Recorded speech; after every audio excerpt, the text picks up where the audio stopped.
Hey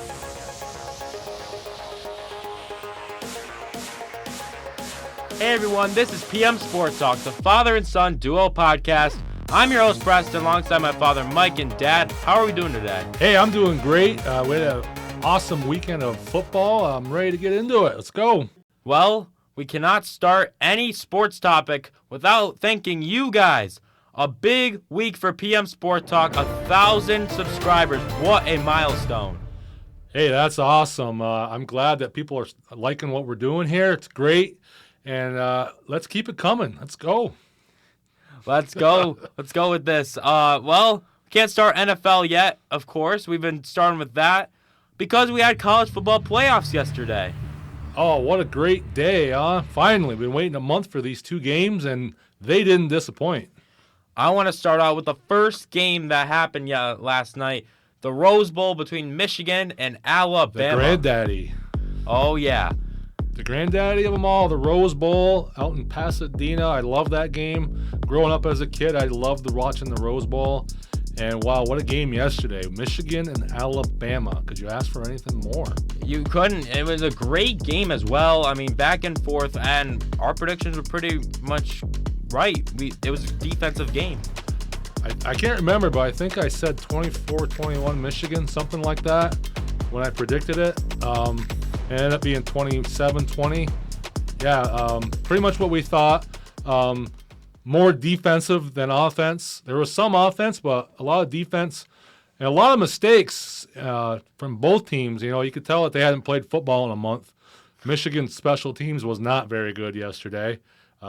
Missed an extra point. They had two muff punts as well. Two muff punts. The last one almost killed them. Oh, yeah. Oh, my God. That had my heart in my throat when I saw that. I'm not sure what they're doing, why they're catching punts at the 5-yard line, but they were doing it all game. I'm not sure why. Did somebody not tell that kid last night? There's 44 seconds left in this game. If that ball is inside the 20, do not catch it. Let it go. Mm-hmm.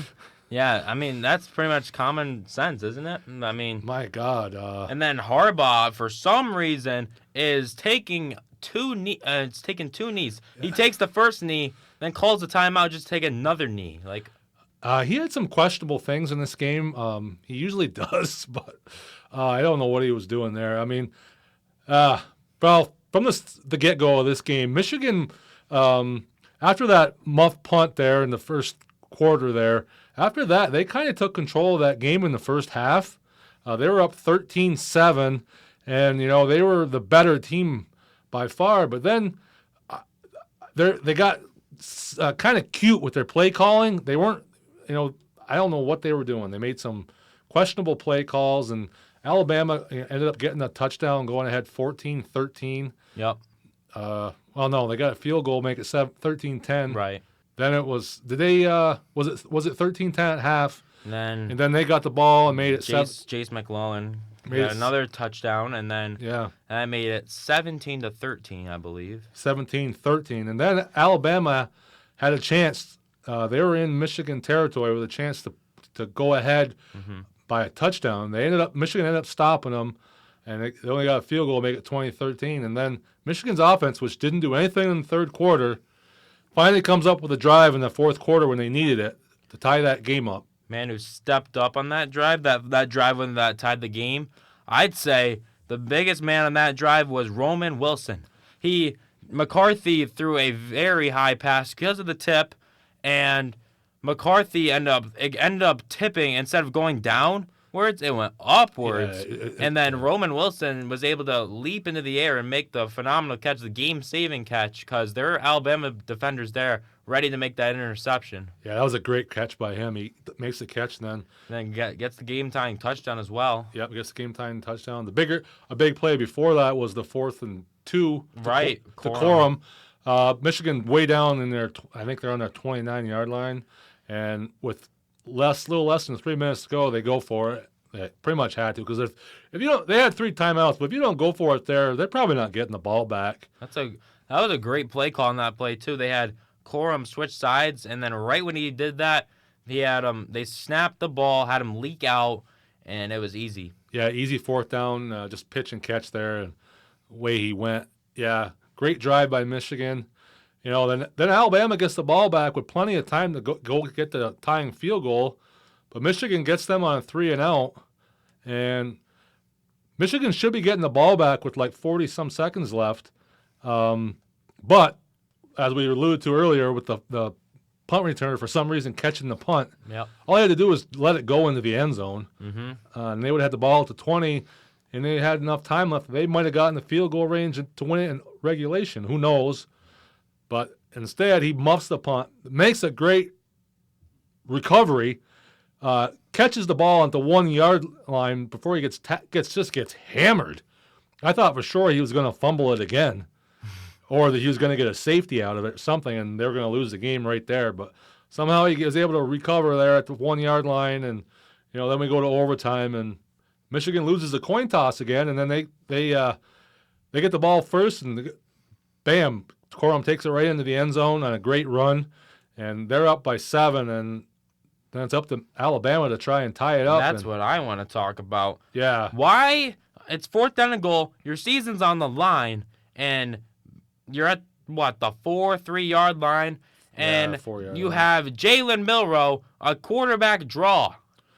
Yeah. That was a terrible call.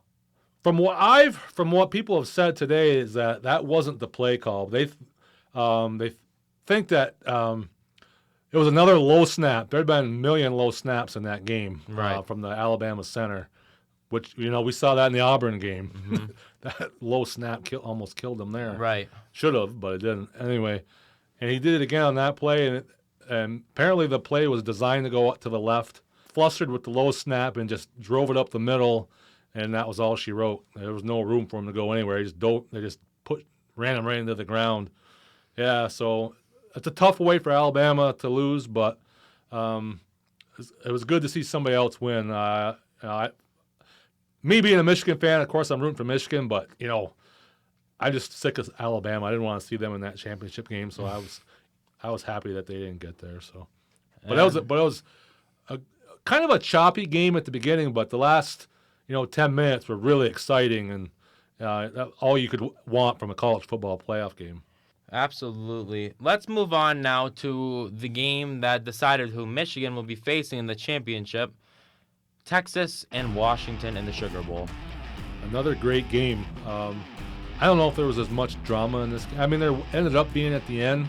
Washington was pretty much flawless this whole game. Yeah. Penix was awesome. He's a really good quarterback, but he was really, really good in this game. Those deep passes he was throwing were right on the money. He was throwing a lot of dimes, a lot of great passes on those deep balls. I mean, and lots of times those Texas cornerbacks, they weren't in bad position. Those were just great throws. I mean, that one long throw that he threw to Odunez, right, over on the left side. That was a great throw. I mean, the cornerback was right there. I mean, you couldn't have ran up there and handed it to the receiver better than what he did. It was phenomenal. I mean, he was great, and they were the better team for most of that game. They got close at the end, but they could have lost, but they were the better team, so I'm glad to see that they won. Ewers ended up having not a terrible game, but at the end, at the beginning, he had a very slow start getting going. That's, I think, what killed him. I think he does that a lot. A lot of the games I've seen him play, they ran into the wrong team, so. But this team can score, and that, ran into the wrong team. Ewers can't do that against this team. No, this team's too good. That's one thing doing that against Oklahoma State, but when you do that against Washington, they had the match. They were matching them.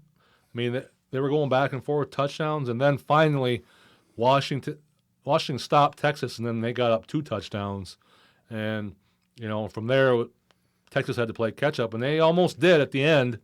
That bad break for Washington when the kid got hurt, and Texas didn't have any more timeouts, so they had to stop the clock because the Washington guy got hurt. That kind of saved Texas, and then they went right down the field.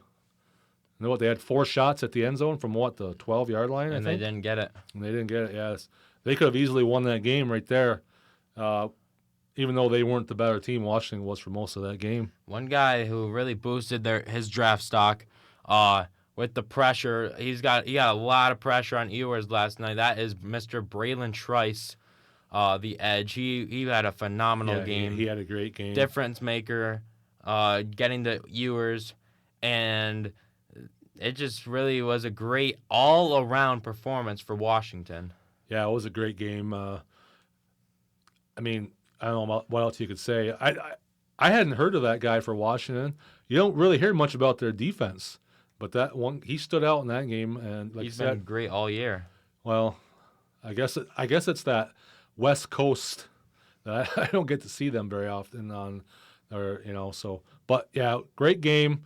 Washington was the better team. Penix starting to look like he's going to be a pretty good pro from what I saw in that game. So yeah, should be a great game next Monday, Michigan and Washington. Mm-hmm. I think Michigan is early on is favored by 4, I think.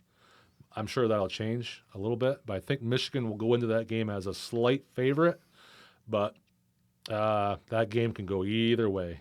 Yeah, it's gonna be a great game. I mean, there's no doubt. There's no doubt about it. No, I don't think we're gonna get like we had last year with TCU. Didn't No. belong there. Now we're gonna have Not at all. two teams that belong, 2 teams that are pretty even. So I think we should have a good game. Hopefully, no blowouts. I don't think we'll have that this year. I expect another nail biter in that game. It looks like the committee made the right decision to not put Florida State in there. What do you think? Yeah, because you would have had Florida State against Michigan that first game, and that would have been an absolute train wreck. That would have been 35-3 probably. Yeah, I mean, it was Florida State. I mean, they obviously did deserve it. They were 13-0, but I mean, I guess the committee made the right decision. Like, we all were questioning it, but they knew what they were doing. Yeah, I mean, you had to. That team just wasn't, and I kind of don't feel bad for Florida State after what they did at the Orange Bowl. None of their players coming to play, only all of them opting out, and I understand they had some hard feelings there, but they should have went to that Orange Bowl game and tried to win to prove that they belonged, and they didn't do that. So like you said, the committee got it right. We had the better team. Mm-hmm. Ended up with a very good game out of it. So yeah, hats off to the committee. They got it right this year. Well, it's time to move on to the NFL, where the playoffs are just getting, or they haven't started the playoffs yet there, but we are close. We are so close. One more week to decide everything. What a big week it's going to be. There's a lot to decide too. Well, I want to just get right into the playoff picture here. Well, the divisions in the AFC, 2 have been clinched. The AFC North and the AFC West. There's 2 games that matter this week. There is 1 game that matters this week for the AFC East. That is the Sunday night thriller between the Buffalo Bills and the Miami Dolphins, taking place in Miami. A lot riding on this game. You could have Buffalo going for the division. You could have Buffalo out of the playoffs. Who knows? There's a lot of scenarios that this go into this game. Buffalo can win the division. They could lose and still make the playoffs, or they could lose and not make the playoffs. Right. All depends on the other games. There's a couple other games that are really important. The Jacksonville game is one of them. If Jacksonville loses, then I think Buffalo's automatically in. Mm-hmm. Which would take a little. That's the one thing about the schedule. You got the Houston and Colts game on Saturday, and you got the Steelers and Ravens game on Saturday. The Houston Colts game, the winner is in. They're in. And the loser is probably out. So, actually, the loser is out. Yeah. So, so that game could have been easily on Sunday night. And then you got the Steelers-Ravens game. So if Pittsburgh loses to Baltimore, then Buffalo's automatically in the playoffs. So that game against Miami doesn't mean as much. It's only for the division. It's not for a playoff spot. Right. So I would have liked to have seen that Steeler-Buffalo game going on at the same time. That way, both teams know, hey, we got to win. Uh-huh. Buffalo could go into that Sunday night game. They don't have to win. See what you're saying there, yeah. Buffalo, yeah, I mean, they're going to There's make a the very playoffs good either way. Yeah. But they're obviously going to play their starters because they're going to want that division. Obviously, you want the home playoff game. You don't want to be a wild card team. Yeah. But I think it takes a little bit out of the game because there's not as much on the line.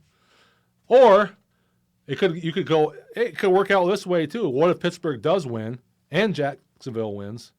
Then Buffalo knows, hey, this is a do or die game. If we lose, we're out. Yeah. So you can look at it that way too. Mm-hmm. Hopefully we get that scenario where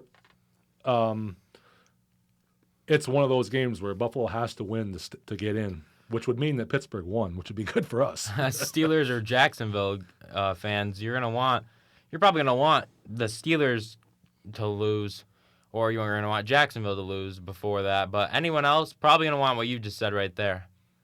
Absolutely, for entertainment value, for Sunday night football, you're gonna want Pittsburgh and Jacksonville to win.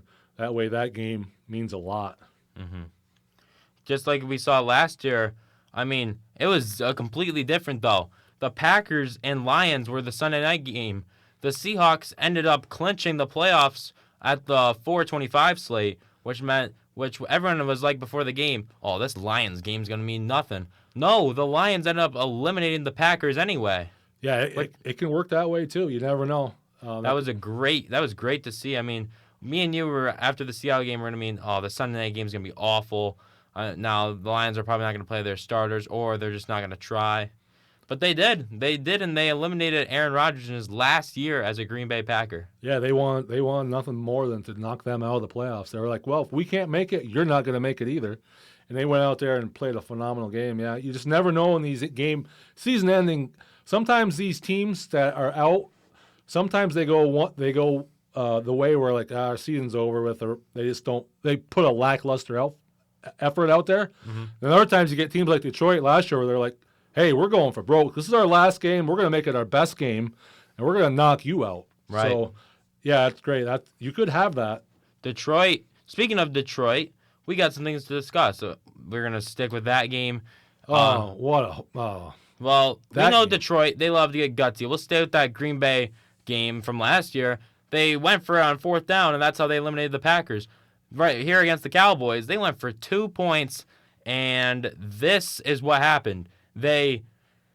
Taylor Decker, the lineman, caught the touchdown pass or 2-point conversion pass to take the lead after Amon-Ra scored the touchdown prior to that. And everyone was like, oh, the Lions are going to win. What a shocker. No. Brad Allen throws the flag, or one of his crew members, and says he didn't report. He was an eligible receiver. But you look at the replay, Taylor Decker very clearly goes up to that official, and what else would he be going up to him for besides telling him, hey, I'm going to be a receiver this play? He's not going up to him to say, what are you doing after the game? He's going up to tell him he's reporting, right? Yeah. That's what a lineman does. Hey, what you got going on for New Year's? No. He's trying to see, hey, I'm going to be a receiver this play. Let's just move on, and let's just not get a flag this play. He totally, I don't know what the ref was doing there. The Lions were just livid. Dan Campbell was losing his mind on the sideline. Couldn't believe what happened there. He's like, he reported. He went up to you and reported. What are you doing? Dan Skipper, they said, the lineman who they said reported, he went near the official, but he didn't go up to him. He was running to get on the field and play lineman. The Lions were trying to be a little deceptive with it there, no doubt. But you can clearly say that when a lineman goes up to a ref, they go like this. They go, I'm reporting. They kind of like rub their number or whatever. That's what they do. It's kind of like a sign. I'm reporting as a receiver on this play. And if you watch the replay, that's exactly what Taylor Decker does. Right. I'm reporting. And you can see in the huddle before that, Jared Goff pushes him over to the ref to tell him, go report. And that's exactly what he does. And then he announces number 70 reported. Number 70 didn't report. Number 68 did.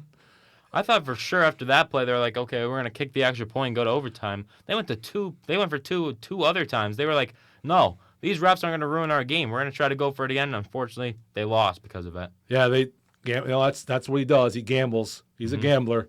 They should have won that game, though. I mean, Should've won it. there's no doubt about it. Dan Skipper was heated. You can see Jared Goff's interview after the game. I'm not sure if I'll get fined for this, but that was a terrible mistake. Skipper didn't report. Taylor Decker did, and it was just unfortunate. Yeah, if anybody knows, it's Goff. He's the one right there. Yeah. He's the one telling him to go report. And that was just horrible. That Brad Allen, I've seen him time and time again do stuff like this. He doesn't pay attention. He's one of those referees that's like, hey, I'm running the game here. He's just got a little bit. He's a little bit uppity, I guess is a good. I don't know what word to use. You can just tell by the way he announces. And he was caught on mic before admonishing one of his crew members. He had forgot to turn his mic off, and he's yelling at him because he wasn't doing something right or was too. He's one of those guys. So, and I've seen him do stuff like this before, and he's not going to admit that he screwed up at all. Well, speaking of Brad Allen, he's doing the Steelers game on Saturday. Oh, can't wait for that one. The NFL, I mean, let's just say this. How are you going to put a guy who everyone knows messed up on another primetime game, and another game that matters to the playoff picture, on this game that's so crucial, and you're going to put that crew who just messed up the week prior on that game? Makes no sense. Put them on a game that doesn't mean anything. You're putting them on a national primetime Saturday night game. Mm-hmm. Like that means something to the playoffs. Where one team is fighting to get into the playoffs. And the other team is going to try to get them out. You've got countless other games that you put them on Sunday during the day when there's multiple games on that people aren't going to pay attention to, because a game that means nothing with two teams that have no chance to make the playoffs. Right. Put them on that game. You just said that they're not going to work the playoffs because of what happened Saturday night.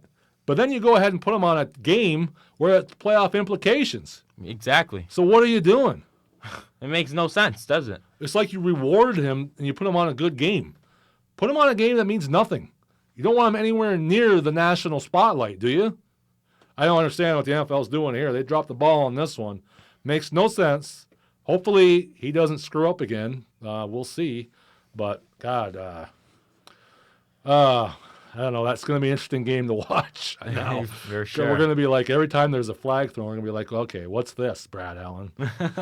It's usually Clete Blakeman, isn't it? Yeah, he's usually the one that bothers us the most, but Brad Allen's taking his spot this year. Yeah, I guess so.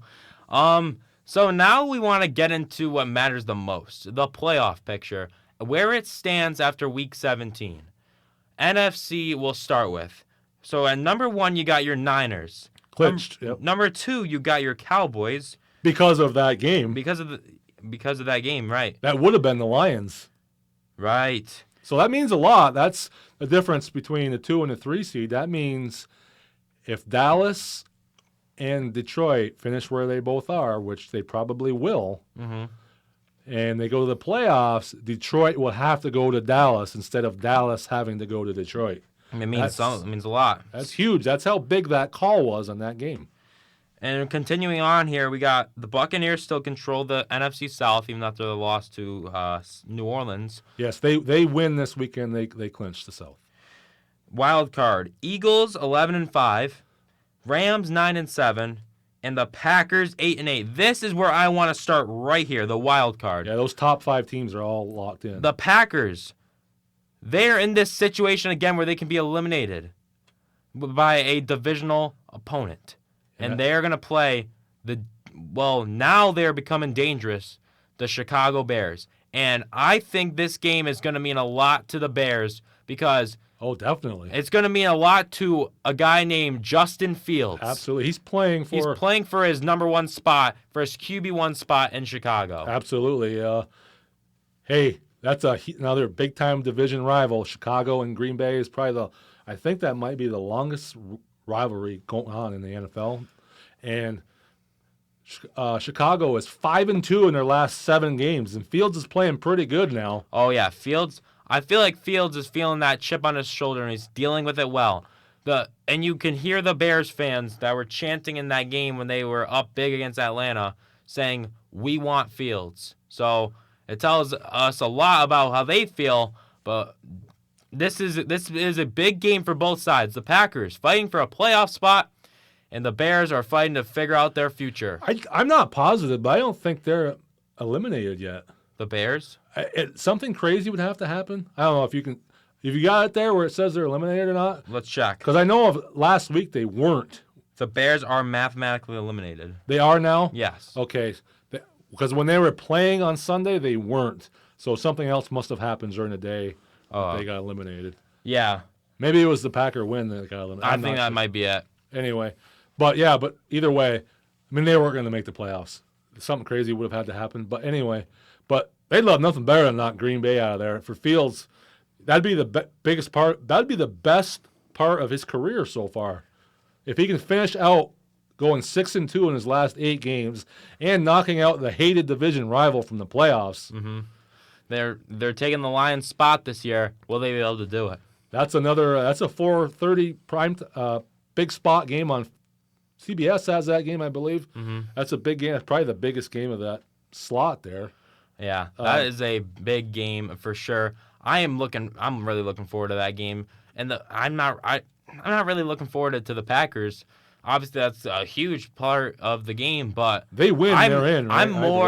I'm more focused on Justin Fields and how he plays this game. Oh, it's huge. It's huge for his career. I think he's coming back anyway, whether he wins this or not. But it's still huge for his career because if they're not going to bring him back, it's just somebody else will bring him on, especially if he goes out and wins this game. Mm-hmm. But I would expect him to still be a Chicago Bear next year. But nothing better than to build off of this with a big win against Green Bay. And, yeah, it's a huge game for them. And Green Bay's got to win it. So it's just like last year, just like you said. And if I'm not mistaken, isn't this game in Lambeau? I'm not sure where it is. I think you're probably right. I think they played week 1 in Chicago. I think I'm correct on that one. So this game will be played in Lambeau Field. A very tough environment to play in for sure. Another great setting, in Lambeau Field.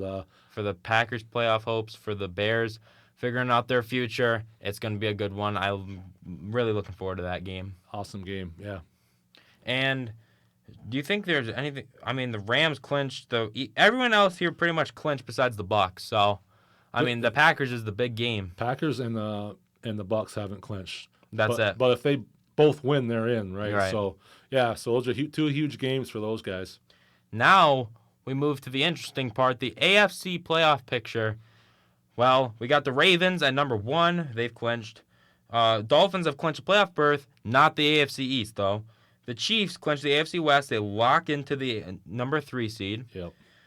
Jaguars are 9-7. They own the head-to-head tiebreaker of the Colts and Texans in the AFC South. So if they win the division. Right.